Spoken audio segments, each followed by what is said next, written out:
కాళేశ్వరం ప్రాజెక్టుపై సిబిఐ విచారణకు అప్పగించాలని తెలంగాణ రాష్ట్ర ప్రభుత్వం నిర్ణయం తీసుకుంది. కాళేశ్వరం ప్రాజెక్టుపై పీసీ ఘోష్ కమిషన్ నివేదికపై సుమారు 9 గంటల పాటు సుదీర్ఘంగా చర్చించిన అనంతరం కాళేశ్వరం కేసును సిబిఐకి అప్పగించాలని సభలో తీర్మానం చేశారు. ఈ మేరకు కాళేశ్వరం కేసును సిబిఐకి అప్పగించాలని అసెంబ్లీలో సీఎం రేవంత్ రెడ్డి ప్రకటించారు. రాష్ట్రానికి తీరని ద్రోహం చేసిన కేసీఆర్, హరీష్ రావులపై చర్యలు తీసుకోవాల్సిన అవసరం లేదా అంటూ సీఎం రేవంత్ రెడ్డి సభలో నిలదీశారు. దోషులుగా తేలిన వారిపై కఠిన చర్యలు తీసుకుంటామని స్పష్టం చేశారు.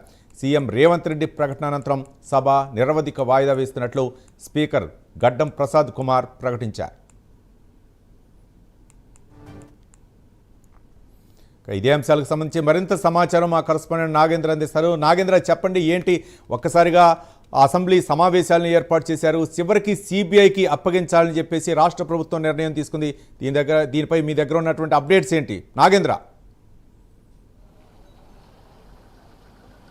Thank you Ravi.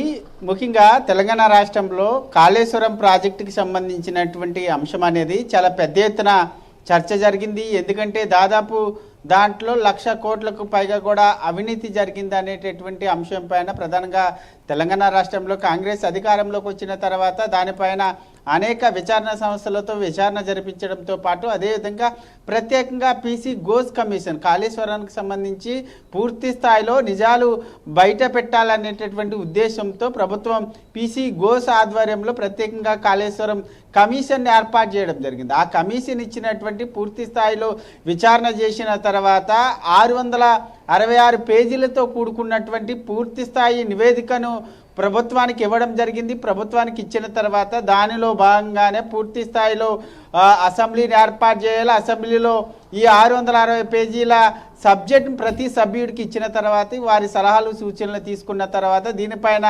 ఎటువంటి చర్యలు తీసుకోవాలి, ఏ విధంగా ముందుకు వెళ్ళాలన్న దానిపైన ప్రత్యేకంగా అసెంబ్లీ సెషన్స్ ఏర్పాటు చేయడం జరిగింది. ప్రస్తుతం దానిలో భాగంగానే 3 రోజుల పాటు జరిగినటువంటి అసెంబ్లీ సెషన్లో భాగంగా నిన్న కాళేశ్వరం కమిషన్ ఇచ్చినటువంటి నివేదిక పైన దాదాపు 9:30 గంటల పాటు హఠాత్గా చర్చ జరిగింది. అధికార పక్షం అదేవిధంగా ప్రతిపక్ష పార్టీల మధ్య కాళేశ్వరం కమిషన్కి సంబంధించినటువంటి అంశం పైన వాడివేడిగా చర్చ జరిగినటువంటి పరిస్థితి. ముఖ్యంగా నిన్న ఉదయం 9 గంటలకి అసెంబ్లీ ప్రారంభమైతే అర్ధరాత్రి 1:30 వరకు కూడా అసెంబ్లీ సెషన్ కొనసాగినటువంటి పరిస్థితి. కానీ నిన్న సాయంత్రం 5 గంటలకి కాళేశ్వరంకి సంబంధించినటువంటి నివేదిక పైన సభలో చర్చ ప్రారంభమైంది. అప్పటి నుంచి నైటు అర్ధరాత్రి 1:30 వరకు కూడా ఈ చర్చ కొనసాగినటువంటి పరిస్థితి. ముఖ్యంగా ప్రతిపక్ష పార్టీ నుంచి ఇరిగేషన్ శాఖ మంత్రిగా ఉన్నటువంటి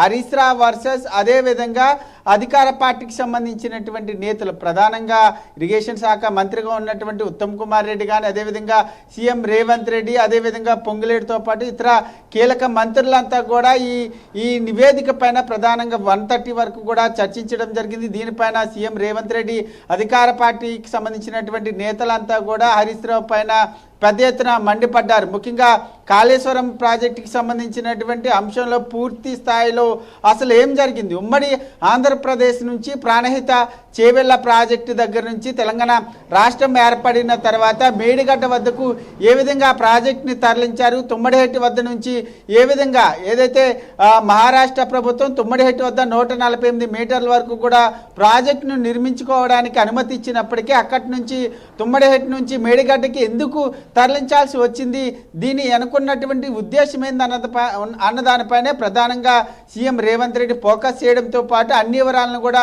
సభలో పెట్టడం జరిగింది. దానికి సీఎం చెప్పినటువంటి దానికి సమాధానం ఇస్తూ ముఖ్యంగా హరీష్ రావు పదే డైవర్ట్ చేసేటటువంటి రాజకీయాలు చేస్తున్నారు. కానీ ముఖ్యంగా కాళేశ్వరానికి సంబంధించినటువంటి అంశంలో పూర్తి స్థాయిలో ఏం జరిగింది అనేది ప్రజలకి చెప్పడం లేదంటూ సీఎం రేవంత్ రెడ్డి మండిపడినటువంటి పరిస్థితి. ముఖ్యంగా ఉమ్మడి ఆంధ్రప్రదేశ్లో ప్రాణహిత చేవెళ్లకు సంబంధించినటువంటి ప్రాజెక్టు పైన అప్పటి కాంగ్రెస్ ప్రభుత్వం దాదాపు 6,000 కోట్లకు పైగా కూడా అక్కడ ఖర్చు చేసింది. తర్వాత నెక్స్ట్ తెలంగాణ రాష్ట్రం ఏర్పడిన తర్వాత అదే ప్రాజెక్టు పైన అధికారంలోకి వచ్చినటువంటి బీఆర్ఎస్ పార్టీ కూడా 5,500 కోట్ల రూపాయలని ఖర్చు చేసింది. అంటే అటు కాంగ్రెస్ ఇటు బీఆర్ఎస్ రెండు గవర్నమెంట్లు కలిపి దాదాపు 11,000 కోట్లకు పైగా కూడా ఖర్చు చేసిన తర్వాత ప్రాణహిత చేవెళ్ళని మేడిగడ్డకి తరలించడం 11,000 కోట్లు బూడిదలో పోసినటువంటి పన్నీర్ అయినటువంటి పరిస్థితి. ప్రస్తుతం ఆ మేడిగడ్డకి తరలించడానికి ప్రధాన కారణం ఏంటన్న దానిపైన చాలా వివరంగా సభలో అన్ని వివరాలను కూడా వెల్లడించినటువంటి పరిస్థితి. ముఖ్యంగా ప్రాణహిత చేవలను అక్కడే నిర్మిస్తే దాదాపు 38,000 కోట్లతో ఆ ప్రాజెక్టు కంప్లీట్ అయ్యేటటువంటి పరిస్థితి ఉంది. అలాంటి నేపథ్యంలో మనం కమిషన్లు దండుకోవడానికి బీఆర్ఎస్ ప్రభుత్వానికి ఏం అవకాశం ఉండదు. కాబట్టి మేడిగడ్డ, ముఖ్యంగా మేడిగడ్డకి ప్రాణహిత చేవల ప్రాజెక్ట్ని తుమ్మడిహెట్టి నుంచి మేడిగడ్డకి తరలించారు. అక్కడికి తరలించి దాదాపు 1,47,000 కోట్లకు సంబంధించి ఆ ప్రాజెక్ట్ని వ్యయం పెంచారనేటటువంటి అంశాన్ని కూడా నిన్న సీఎం రేవంత్ రెడ్డి చెప్పినటువంటి పరిస్థితి. ముఖ్యంగా మేడిగడ్డకి సంబంధించినటువంటి అంశంలో ప్రధానంగా అక్కడ ప్రాజెక్టుకి సంబంధించి అక్కడ కట్టడానికి పర్మిషన్ లేవు. అయినప్పటికీ కావాలని వీరంతా కూడా పట్టుబట్టి అక్కడ పర్మిషన్లు తీసుకొని మరి అక్కడ కాళేశ్వరానికి సంబంధించినటువంటి 3 బ్యారేజ్లను కూడా నిర్మించినటువంటి పరిస్థితి ఉంది. దీనికి సంబంధించి పూర్తి స్థాయిలో పీసీ ఘోష్ కమిషన్ పూర్తి స్థాయిలో విచారణ నాగేంద్ర అంటే గతంలో కూడా ఈ కాళేశ్వరం ప్రాజెక్టుపై జరిగినటువంటి అవకతవకలపై రాష్ట్ర ప్రభుత్వం అయితే మాత్రం సీరియస్ గా ఉన్నట్లు తెలుస్తుంది.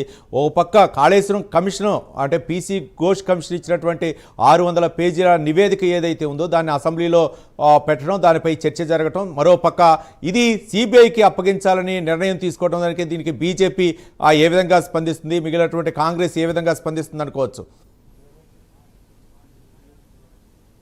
ముఖ్యంగా దీంట్లో పీసీ ఘోష్కి సంబంధించినటువంటి కమిషన్లో ప్రధానంగా ఏదైతే క్రిమినల్ చర్యలు తీసుకోవాల్సినటువంటి అవసరం ఉందనేటటువంటి అంశాన్ని ప్రధానంగా పీసీ ఘోష్ కమిషన్ కానీ అదేవిధంగా ఎన్డీఎస్ఏకి సంబంధించినటువంటి ఈ 2 సంస్థలు కూడా దీంట్లో క్రిమినల్కి సంబంధించినటువంటి చర్యలు తీసుకోవాల్సినటువంటి అవసరం ఉందనేటటువంటి అభిప్రాయాన్ని చాలా స్పష్టంగా చెప్పినటువంటి నేపథ్యంలోనే మేము దీన్ని పూర్తి స్థాయిలో నివేదికను పూర్తి స్థాయిలో పరిశీలించిన తర్వాత మాత్రమే ప్రభుత్వం సిబిఐ ఎంక్వైరీకి పూర్తి స్థాయిలో నిజాలు నిగ్గు తేల్చాలంటే సిబిఐ ఎంక్వైరీ వేయాల్సిందేనంటూ కూడా నిన్న సీఎం రేవంత్ రెడ్డి తన స్పీచ్లో చెప్పినటువంటి పరిస్థితి. ముఖ్యంగా ఇదే కాళేశ్వరం పైన ముఖ్యంగా బీజేపీ గత కొంతకాలంగా దీనిపైన సిబిఐ ఎంక్వైరీ వేయాలి, సిబిఐ ఎంక్వైరీ వేస్తేనే పూర్తి స్థాయిలో నిజాలు బయటపడతాయి, అదేవిధంగా ఆ సిబిఐ ఎంక్వైరీ వేస్తే పూర్తి స్థాయిలో ఎవరైతే నిందితులు ఉన్నారో, ఎవరైతే అవినీతికి పాల్పడ్డారో వారందరికీ కూడా చర్యలు తీసుకోవడానికి ఆస్కారం ఉంటుందంటూ కూడా ముందు నుంచి కూడా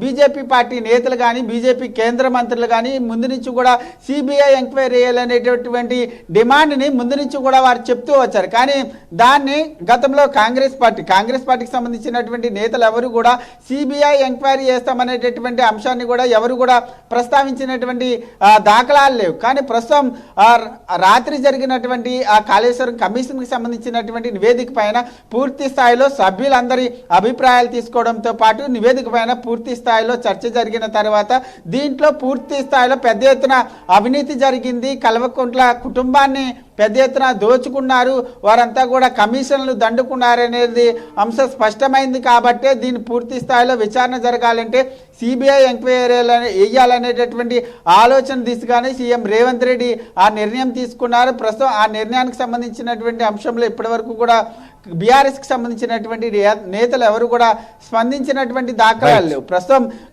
ముఖ్యంగా ఏదైతే ఈ విచారణ జరుగుతున్నటువంటి సమయంలో పూర్తి స్థాయిలో తనకి మాట్లాడడానికి అవకాశం ఇవ్వలేదంటూ కూడా హరీష్ రావు బీఆర్ఎస్కి సంబంధించినటువంటి నేతలంతా కూడా వాకౌట్ చేసినటువంటి పరిస్థితి. ప్రస్తుతం ఆ సమయంలో మీడియాతో మాట్లాడినటువంటి బీఆర్ఎస్కి సంబంధించినటువంటి నేతలు ప్రధానంగా హరీష్ రావు కానీ ఇతర నేతలు కానీ కావాలనే బాంబు పెట్టి మేడిగడ్డ బ్యారేజ్ని కావాలనే కూల్చేశారనేటటువంటి అంశాలను కూడా వారు ప్రస్తావించారు. కానీ అదే మాటలను ఎందుకు సభలో ప్రస్తావించలేదు అనేటటువంటి చర్చ కూడా జరిగినటువంటి పరిస్థితి. ప్రస్తుతం ఈ అన్ని అంశాలను మనం పరిగణలోకి తీసుకుంటే పూర్తి స్థాయిలో సిబిఐ విచారణ జరిగితేనే దీనిపైన జరిగినటువంటి అవినీతి పూర్తి స్థాయిలో వెలుగులోకి వస్తుందనేటటువంటి అంశాన్ని ప్రతి నేత నమ్ముతున్నటువంటి పరిస్థితి. బీజేపీ కూడా పూర్తి స్థాయిలో ఈ సిబిఐ ఎంక్వైరీని కూడా స్వాగతిస్తున్నటువంటి పరిస్థితి అయితే కనిపిస్తుందని చెప్పాలి. Right, thank you.